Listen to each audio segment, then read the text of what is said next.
He's making I'm trying to calculate it in my head right now. 8 million naira in 4 months. All he invested was his labor and 2 million naira, and he's taking away 8 million naira, and you're sitting down there laughing at him. And yet you don't even... The best job that you can find in Nigeria, be it an oil company or whatever it is, won't pay you 1 million naira a month. There are hardly any Nigerians that earn 1 million naira monthly. There are few of them that earn as much. Very few Nigerians. I don't think up to 5% of Nigerians earn more than 1 million naira a month.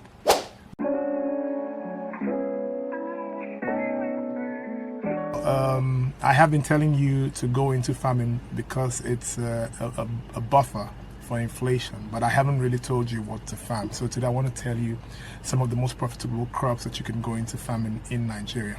But before I get to that, you have to understand that the average Igbo person looks at agriculture as a dirty man's job. And so young ladies will always tell you, the man is a farmer, please, I cannot marry him.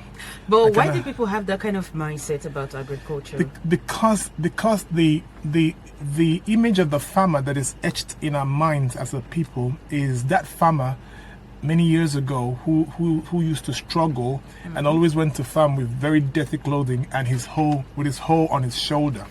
So a lot of us grew up seeing those kinds of farmers, and so in our minds, in our subconscious, it's been etched that farmers are like that, and so farmers are people who struggle. They are hungry, they are never do wells, they didn't get an education, and so they are relegated in society economically, and so they just have to pick up farming. But that's not what it is. I've tried for so many years to correct this very wrong notion, and it looks like people are not listening. How do you call it? Farmers are some of the richest people in the world. Right? I talk about different presidential families in America who are farmers. Go back hundreds of years, look at different generations of American presidents. You'll find out somewhere in their background they had agriculture going on, and they made a lot of money through it, right? Agriculture is the reason you're able to eat food today. Agriculture is the reason you have those packet items, biscuits, snacks, noodles, spaghettis, name it. Your wine, your juice. Agriculture is the reason all those are possible. Without the farmer, those products would not exist, right? So if these food processing companies are multi-billion-dollar industries, and the owners of these industries are very wealthy, right? That must tell you that the people that supply the raw materials must be wealthy as well. It's just that you're simply used to the poor, the subsistent farmer in your community, and that's the example of a farmer that you know. Obasanjo is a farmer. He's one of the wealthiest Nigerians we have. Buhari is a farmer. He operates in the area of livestock, animal farming. Right? So when we talk about agriculture, it's not just about hoes, it's not just about tilling the ground, it's not just about sowing seed in the ground. Agriculture has 3 aspects, and it has a very long value chain, right? Now, first of all, in the value chain of agriculture, you have production, which has to do with either livestock or crop farming. Crop farmers are wealthy. I tell you, last week I saw a documentary from a northern woman who visited her neighbor's farm, and this farmer was farming carrots, right?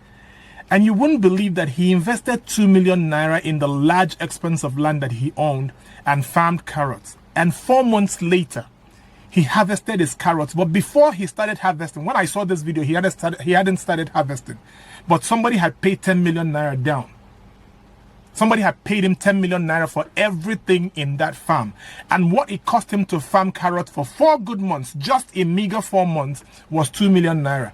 But somebody had come to book his carrots because carrots are in high demand.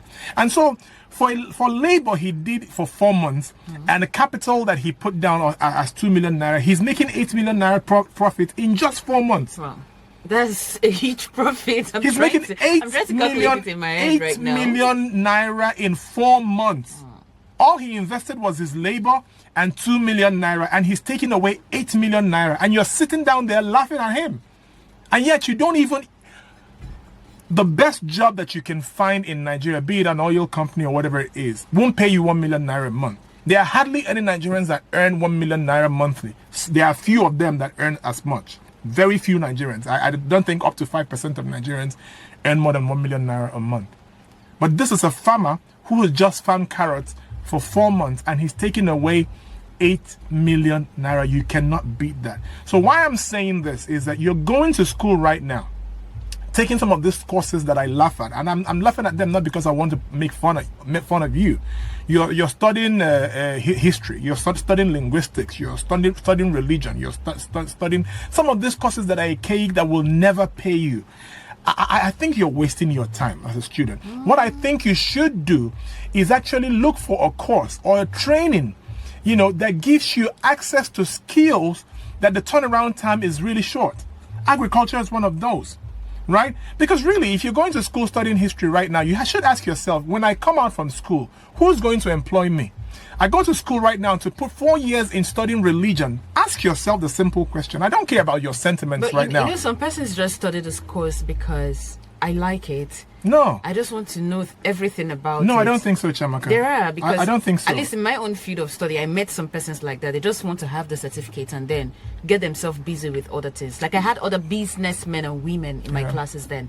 They were already pushing their business, but they just want to have this certificate because I have this kind of love. Don't get me wrong. Course. You're probably thinking I'm trying to beat down on people because of what they studied. No, I'm thinking, I play with economics. So I'm thinking economical value right now. Okay. If you're going to school right now, there are people, thousands of Nigerians come out every year who studied engineering, those courses that we call dignified courses, engineering, medicine, and all of that. They don't get jobs.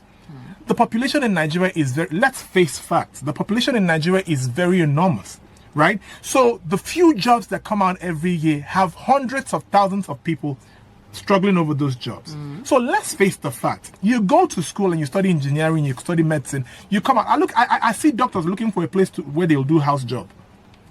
Because there are hundreds of thousands of doctors graduating from Nigeria every day. So let's face an economic fact.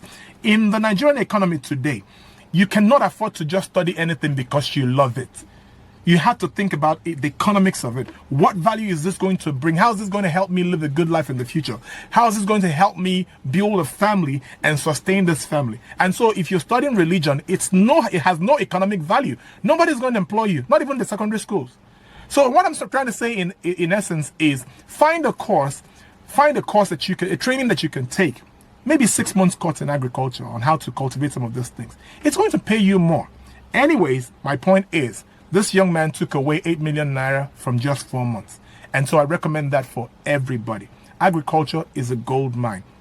And so I want to tell you some other I keep saying courses, some other crops that you can actually go into farming. But I wanted to lay a background before I go into that, right? There are no jobs anywhere for anybody. Employ yourself. And I'm going to give you the easy ways to employ yourself in this day and age. When it comes to agriculture, there are crops that take up to 1 year. Those are good. If you can sustain yourself for 1 year while you're waiting for those crops to mature, good enough, right? But for a lot of people, they can't afford to wait 1 year because they need to eat, they need to pay fees, they need to pay rent, they need to survive. So there are crops that grow in 4 months. I love those ones, 4-6 months.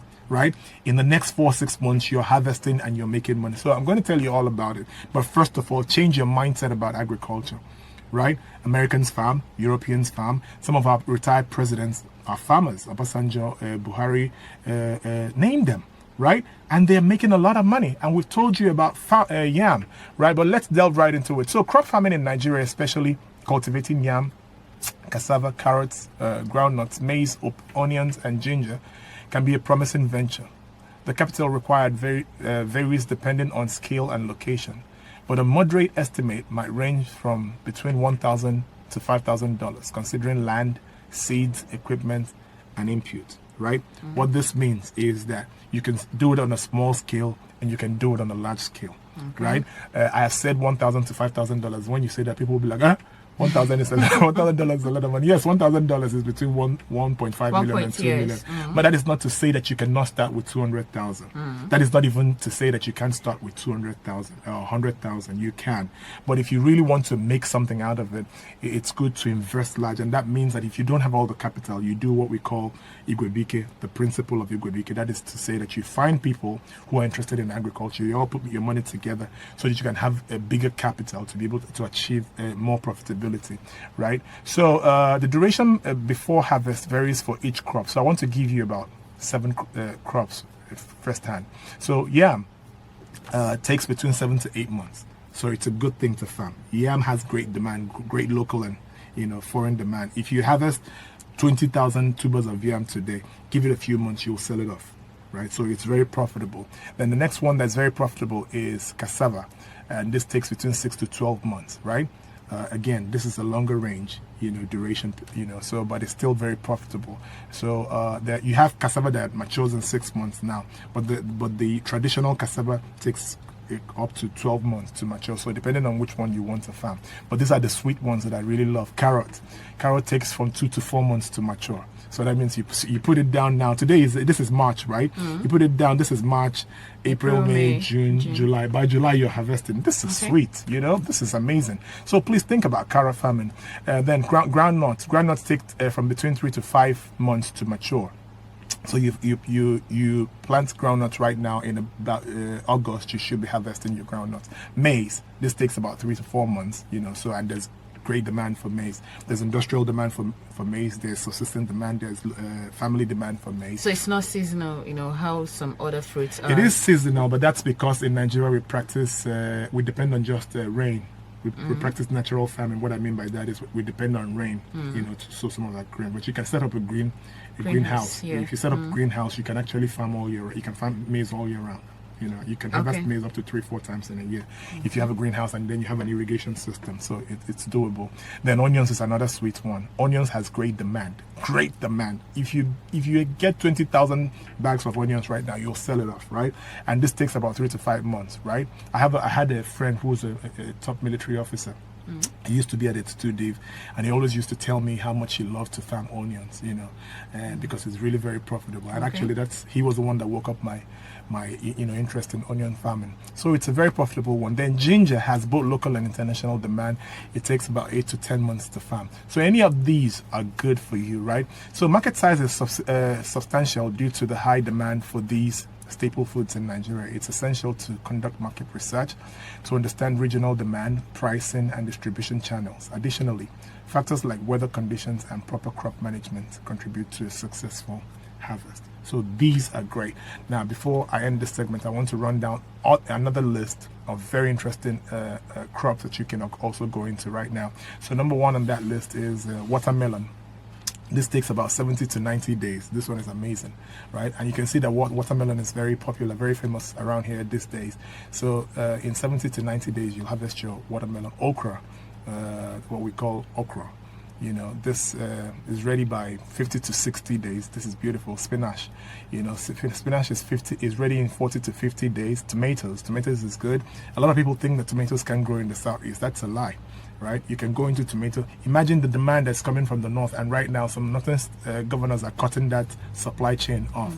Imagine you go into tomato farming, large-scale tomato farming right now. So what you're going to do is that you're going to replace the supply chain from the north to the east, and you'll make millions just farming tomatoes. So think about that. And it takes about 70 to 90 days to mature. Cucumbers take about 50 to 70 days, and there are young ladies farming cucumber here in Enugu, making a lot of money. A lot of them live in MNA. But you see them coming to the market every day with their cucumber, very large cucumbers, and you ask them, you're thinking it's coming from the north. They'll be like, no, it's from my farm. And they're making money. They're making thousands daily, selling goods from their own farm, right? Then pepper, bell pepper and chili pepper. These take about 60 to 8 days to farm. Then you have cabbage, which takes 70 to 90 days. Then you have lettuce. Lettuce takes 45 to 60 days. Then green beans is another one. It has both local and international demand, and this takes 50 to 60 days to harvest. And I already talked about onions. So really, agriculture is sweet business. It's a gold mine, right? Trust me, if you can just humble your pride, look away from it's because it's a pride thing, it's high maintenance thing. Okay, I'm too good for agriculture. Please, you're not too good for agriculture. If you're too good for agriculture, then you should be too good to eat the proceeds of agriculture. So please, you're a young man, you're a young lady, you're a retiree, you're in civil service. Remember Wenke was here, Wenke from Ebonyi was here. Yes. And he told us during that interview that he has trained 4 of his kids through university. And even though he retired as a director, he was only paid 50,000 monthly. So he couldn't have done all that with 50,000 salary. But he did it through his yam farm. So please, you're a civil servant. Nothing is stopping you from, farming at your backyard or actually renting a plot of land somewhere and putting, even if it's not for commercial purposes, yes, at least for to feed personal their family, use. yes. To feed but the family. truth is that agriculture becomes very productive that you can't even eat everything, depending on the size of the farm anyway. That you can't really, if you have up to 1 plot, you may not be able to consume everything that you found. You're just going to have to put it to market, really. So please, and please, and please, take agriculture seriously. If every family will set up a farm today, the food prices will come down, and this bluff from the north will go away. We'll begin to supply, food demands from within the southeast, and the economy will flourish for that. Okay, so all the crops that you mentioned and also the fruits, are they, or is this something that we can plant over here in southeast? Yes, all of them. All of them. Yes, all of them. Yes. Okay. Every single one of them can be planted here. So if you want to know where you can find some of the seeds, some of the seeds. Yes, you'll call the number that Chemika will give at the end of the show, and we'll hook you up. All we do here is just to make your life better, improve your personal and family economies, and so whatever we can do to make sure that you guys are happy, we will do. Yeah.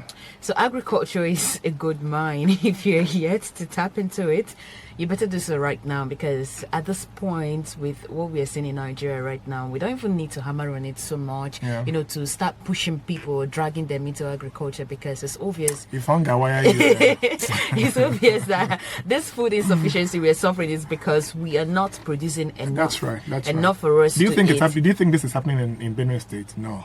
Food prices are very cheap in Benue State. Yeah. And in northern states, food prices are very cheap. Tomatoes, baskets of tomatoes that we sell thousands of, are very cheap in the north. Okay. And do you know that a lot of them take these tomatoes to the market, and if they don't sell, they leave them there in the market and go home.